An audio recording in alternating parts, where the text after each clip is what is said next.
Hey, what's going on? This is Matt, and this is Frequently Asked Questions video number 4.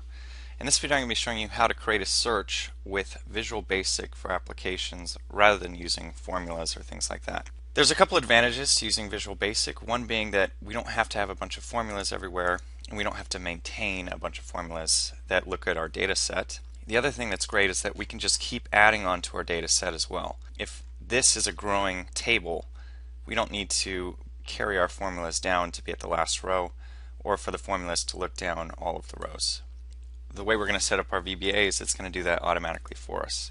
So if I type in a partial string up here, the fuzzy search pulls up all of the corresponding strings over here. So for instance, if I type in MAD, all of the MADs come up, and the most relevant ones come up first. There are a couple of disadvantages, one being that because this is a macro, you're going to have to enable macros for it to run. So if you want to distribute this to your fellow employees, they would also have to have macros enabled on their machine. The other disadvantage is that if you want to move stuff around, everything needs to be edited within the Visual Basic editor. So the way I set this up was I kind of reference these locations within Visual Basic.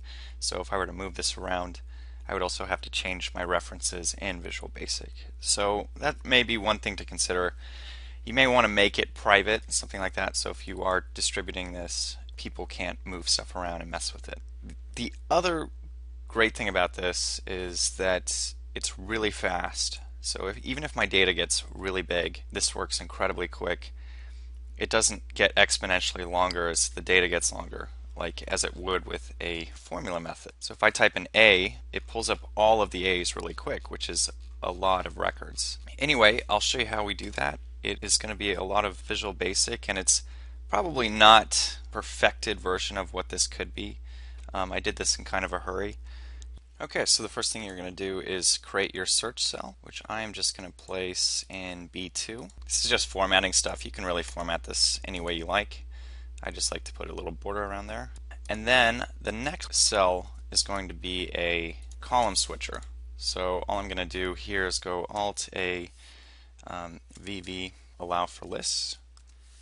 And then with the source, I'm actually just going to go back to my data field and just highlight these guys. Click OK. So this should be a drop down of all of the different column headers. That way if we want to change our search, we can. The first thing I want to do is create references to these guys. So what will happen is if I select one of these columns, I only want the search to search through that column. So what I can do is I can create something called a named range, and by pointing at this guy and saying, okay, this column is going to be in column A and it's going to be going down X amount of rows, I actually need to create a reference. So I'm going to say equals, I'm going to use a match formula, and I'm going to match the first name, then data, and I'm just going to do a full row reference. Okay, so it gives me 1, that's perfect. So if I were to change this to state, that would give me 6, estimated revenue would give me 12, that works perfectly. I'm actually going to make this permanent references as well. So what I can do from here is put this within a address function, and that was actually our column reference. So our row reference is going to be, I'm going to say account A. I'm just going to highlight the whole column A right there and close that off. Okay, so that says I have 1,003 records, and the column I'm looking up is L. So we can use that with indirect to create a reference. However, because we're looking through a range, this is going to be our range lookup. I'm actually going to create another address reference by doing something like this. Just going to copy this, paste it there, and rather than doing this count A function here, I'm just going to write in 2 and put the two formulas together with a quote like so, and that should give me the full range reference. So if I change this back to first name, it should say A2 through A1003. The other thing I can do is point to the page, so I'm just going to say data and join that with that. So that is the full complete reference, and I can copy this guy and proceed to paste him into a named range by hitting Control F3. I'm going to say new and call it my search column, And I'm just going to paste this formula directly in here. There's one more thing you need to do. You need to make it wrap an indirect around it, like so, and that will convert what is currently a text into an actual reference. So if I click into here, it should highlight the exact range that we're going down. If I were to change this guy by pulling in at company, and I don't need this anymore, I can delete it. Go into my name manager and click into here again. Now it's pointing at column B. So that works perfectly. We're going to use that to create our lookup range. Okay, so in order to get to the back end, go hit Alt and then F11. And then this is where we can create our VBA search. And I'll show you how to do that. I'm just going to go ahead and delete the current code in there. Okay, so the first thing we need to do is kind of think about this. We're going to create two subroutines to do this. One is going to be our search that goes through each item within that range that we just made, and it's going to pick out the ones that match the fuzzy search. And then the next subroutine is actually going to be the subroutine that sorts it, so it says, okay, this search is more relevant than this search. And what we're going to do is use the control find function, like so, that Excel already offers. So we can use this control find to do most of the heavy lifting for us. We don't have to create some fuzzy circle logic.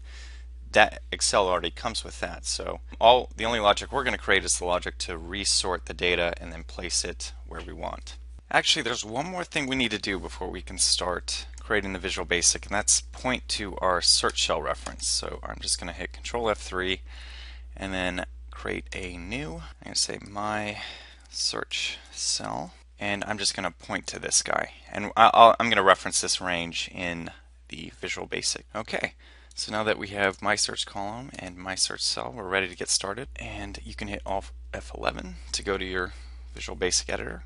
And the first thing I'm going to do is create my first subroutine. And then I'm just going to call it sub fuzzy search. I'm going to declare some variables. I'm going to dim an X variable as a Boolean. I'm going to call something my S cell, which will refer to my search cell. I'm just going to call it a string. My found row as an integer, and my search row also as an integer. I'm going to dim something called found as a Boolean, which means it'll either be true or false. And the reason we do that, we instantiate our variables, and we also say these are the types in which they are. So dim is a way of saying declare as a certain type. Next thing I'm going to do is point my search cell to the range we just created. So I'm going to say search cell equals the range my search cell. After that, I'm actually going to create a single command that will just clear everything out. So every time this subroutine runs, it'll delete everything that is currently there. So I'm just going to say worksheets, and I believed I called it FAQ4 dot range. I'm just going to say A4 through B. I'm going to make it huge just in case. Dot clear contents. Okay, so you can change that range to whatever you'd like before you get started. I need to set a couple of my variables. The first one will be the my found row, and I'm going to set that equal to 4. The equals in this situation is always an assignment, so I'm assigning 4 to my found row. My search row, I'm going to set equal to 1, and this will make more sense once we start. I'm going to select the data sheet, and I'm going to select the column that we have selected. So we called it my search dot select. Okay, let's make sure that was it. So if I go back into this guy, hit Control F3, yes, my search column. Okay, the next thing we need to do is create a loop, and this loop is actually going to use the search methodology that is the Control F in Excel. So this is going to be a do loop, so I'm going to just say do, and I'm not making it a do while loop or do until, due to the fact that we need it to run through this at least one time. So I'm going to say my found row equals my found row plus 1. From there I'm going to say on air, go to my air handler. In general, it is not great to use go-to statements. It creates something called spaghetti code, although this in a sense is pretty much spaghetti code. This is not object-oriented paradigm, it's simply procedural code. It's 2 subroutines, so it's not very professional.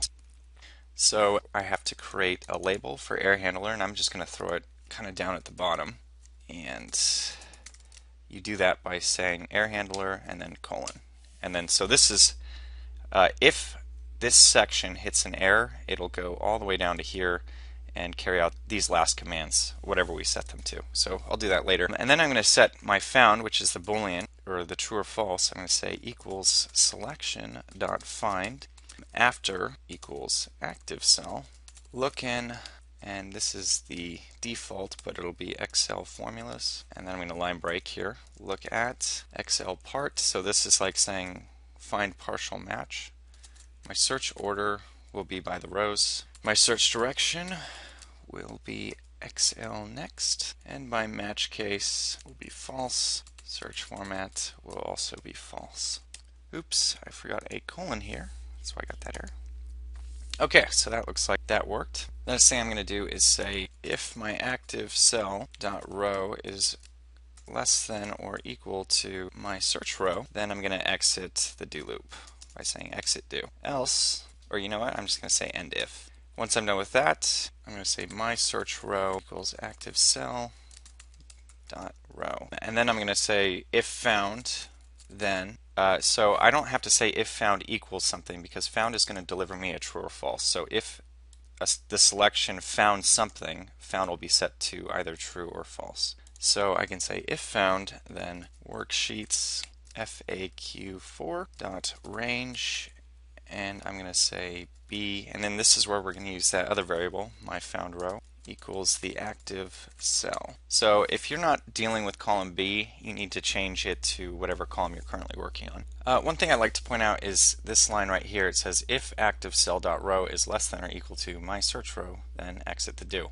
So the reason we did that was because if the active cell dot row is less than my search row, what that means is that the find method actually found something before my active cell.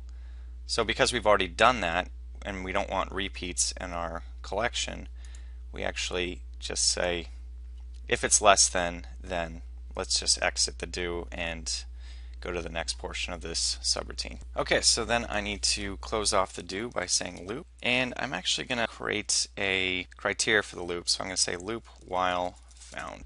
Also, I need to make sure I add my end if here. So as soon as it exits the loop, I want it to go back to the top of my data. So I'm going to say worksheets data dot range a1 dot select, and then I want it to go to back to my FAQ4 like so. Okay, so the next thing I want to do is actually call my next subroutine, but before we do that, we're going to create it, and that subroutine I'm going to call rearrange. So here I'm just going to say sub rearrange, and I'm actually going to throw in some arguments into this. So rearrange will take in a few pass down arguments from the fuzzy search subroutine. The first thing is it's going to take an S cell, and that's going to be a string, a worksheet also as a string, a start row, and a column also as an like so. Okay, if I go like that, Excel goes, okay, this is subroutine, so it creates my end sub for me. And the next part would be to declare a couple more variables. So the first is going to be something called W cell. That's like a within cell. The second is going to be an L cell, which will be last cell. So row will be equal to start row from the beginning. And in order to find the last row, I'm just going to create a quick little loop here. So I'm just going to say row equals row plus 1, and loop while, which means loop while something is true. So I'm going to say cells row plus 1 comma column is not equal to nothing. This routine will run and it'll actually allow me to find the last row, and I'm going to use that later on. I'll show you where and why. So I'm actually going to create another variable up here. I'm going to call it dim row 2 as integer. So here I'm just going to say row 2 is equal to my start row, and I'm going to create another loop right here. So here I'll be saying for each cell in this range, my row index will be start row, and my column will be column, and then that will go through this one, which will be row and also column. My W cell will be equal to my cells starting at row 2, so that is my within cell, so that's the cell I'm going to be searching within. And I'm actually going to create a new variable called I, and I'm just going to put it right in here, and I'm going to say I equals the application.worksheet function search S cell, comma, W cell. So search for the search cell, which is going to be my partial string, within my W cell. And then I'm just going to place the results of that in the column next to it. So row 2, column -1. Set that equal to I. You know what? I actually don't even need I. I can just get rid of that and place that here. That way we don't have to create a variable if we don't need it.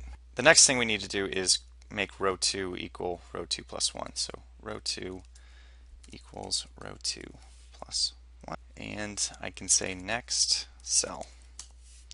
So because this is a loop, I actually want to space this out a little bit. And as soon as we're done with that, we can sort all of the results. So what this does is it places numbers based on where the character of the partial string exists within the string we're searching within, excuse me. So the next thing we're going to do is do some sorting, and I'm just going to say active workbook.worksheets.ws. That was one of the arguments we passed in as a string. And I'm actually going to just clear the sort fields, and I'm going to go ahead and copy this guy because we're going to use it a few times. You can actually use a with statement here, but for this tutorial I'm actually not going to worry about that. So I'm going to say sort.sortFields.add key equals range cells start row comma column -1 comma cells row column -1. Okay, so as we were creating those variables before and we were setting values to them, we're actually using that within the sort as well. So it was really important that we did that. The next thing I need to do is set the sort on equal to XL sort on values and order equal to ascending. Data option equals to XL sort normal. We've kind of set up what our sort fields are. Now we need to run the sort by doing something like this. You can say with active workbook.worksheets ws.sort set range equal to range of the cells start row column -1, and it'll be cells row column like so. Dot header equals to XL guess, which means we don't have headers in this. Dot match case is going to be false.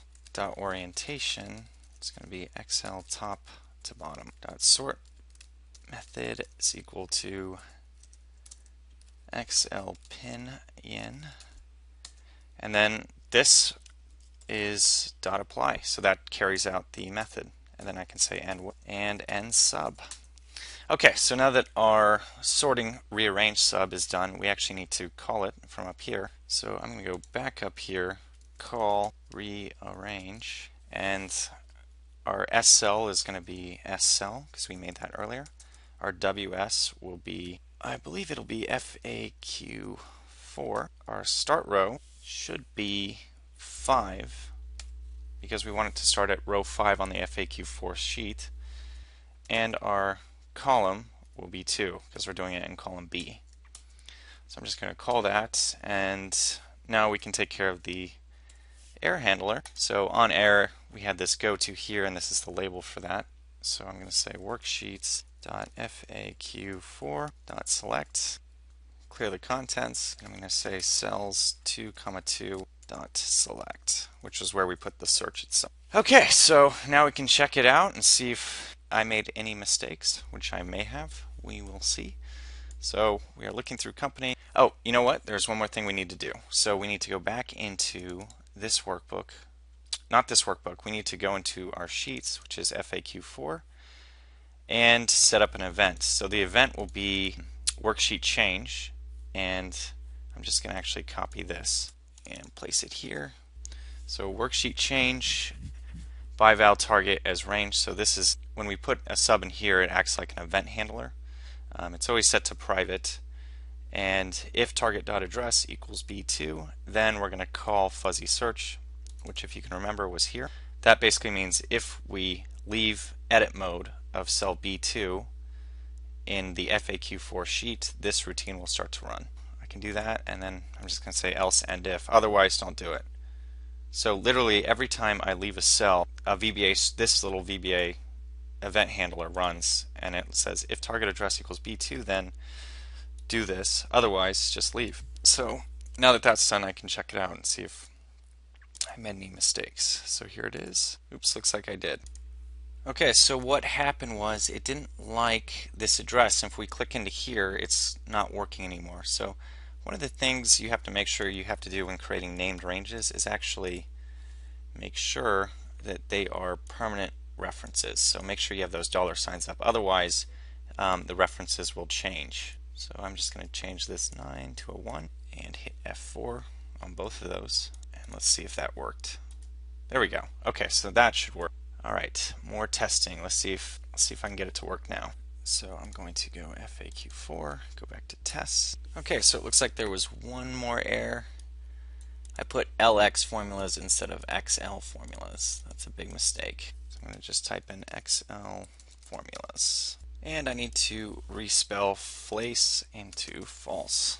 Okay, so now if I try it, after fixing a couple mistakes, it works pretty well. Very quick too. Let's just try A. Okay, so one last thing we can do is to make it look a little bit more professional and run quicker. We can use this little command called application.screenUpdating equals false. And I'm going to throw a true after everything's done. So after all these things are done, I'm going to say application.screenUpdating is equal to true. I'm going to uncomment out my error handlers, and let's try to run it now. So if I go ASH, there we go. You can see it doesn't move. It doesn't do that moving thing. It actually moves really quickly now. Alright, so I hope you enjoyed this video. Let me know if you have any questions by leaving a comment below. Please feel free to download this workbook on my website. I set up the website to do that, so you can find the link below. That way, if you have any questions, you can refer to it. Again, this may not be the best way to do this. I'm sure there's bright people out there who've come up with really good ways for this. So, hope you enjoyed it. Any questions, let me know. Thanks.